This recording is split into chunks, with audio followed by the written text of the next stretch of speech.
அண்மை செய்தியை பார்த்துக் கொண்டிருக்கிறோம். வெயிலின் தாக்கமாக மீன்களின் வரத்து குறைந்துள்ளதாகவும் மேலும் மீன்களின் விலை கடும் உயர்ந்துள்ளதாகவும் அண்மை தகவல் வெளியாகியுள்ளது. விவரங்களை செய்தியாளர் மோகன்ராஜ் வழங்கி கேட்கலாம்.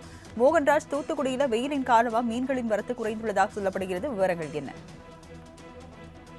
நிச்சயமாக ராஜலட்சுமி, தூத்துக்குடியில் கோடை வெயிலின் தாக்கம் கடல் பகுதியிலும் நிலவி வருவதால் மீன்களின் வரத்து குறைவாக காணப்படுகிறது. இதன் காரணமாக தூத்துக்குடி திரேஸ்வரம் நாட்டுப்படகு மீன்பிடி துறைமுகத்தில் மீன்கள் அதிக விலைக்கு இன்று விற்கப்பட்டன. தூத்துக்குடி மாவட்டத்தில் கோடை வெயிலின் தாக்கம் நாளுக்கு நாள் அதிகரித்து இதனால் பொதுமக்களின் இயல்பு வாழ்க்கை பாதிக்கப்பட்டு வருகிறது. இந்நிலையில் கடற்பகுதியிலும் இந்த வெயிலின் தாக்கம் நிலப்பரப்பை விட அதிகமாக அளவில் காணப்படுவதால் மீன்கள் வரத்தும் குறைந்துள்ளது.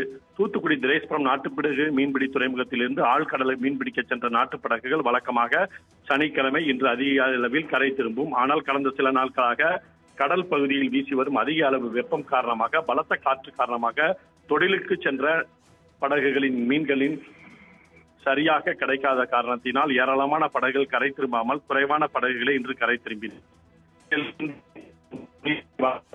கூட்டம் காலை முதலே திரேஸ்வரம் மீன்பிடி துறைமுகத்தில் அலைமோதியது. ஏற்கனவே விசைப்படகுகள் கடலுக்கு செல்லாத நிலையில் கடலுக்கு சென்ற நாட்டு படகுகளின் மீன்களின் வரத்து குறைவாக காணப்பட்டதால் மீன்கள் விலையும் கடுமையாக உயர்ந்து காணப்பட்டது.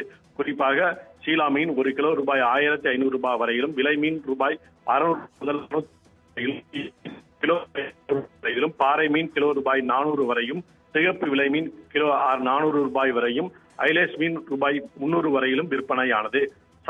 சாலை மீன் வரத்து முற்றிலும் குறைவு காரணமாக ஒரு கூடை 3500 வரையிலும் விற்பனையானது.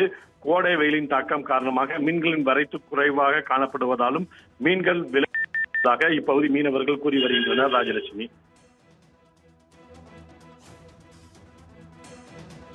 தூத்துக்குடியில் கோடை வெயிலின் தாக்கம் காரணமாக மீன்களின் வரத்து குறைந்துள்ளது. விவரங்களை வழங்கியதற்கு நன்றி மோகன்ராஜ்.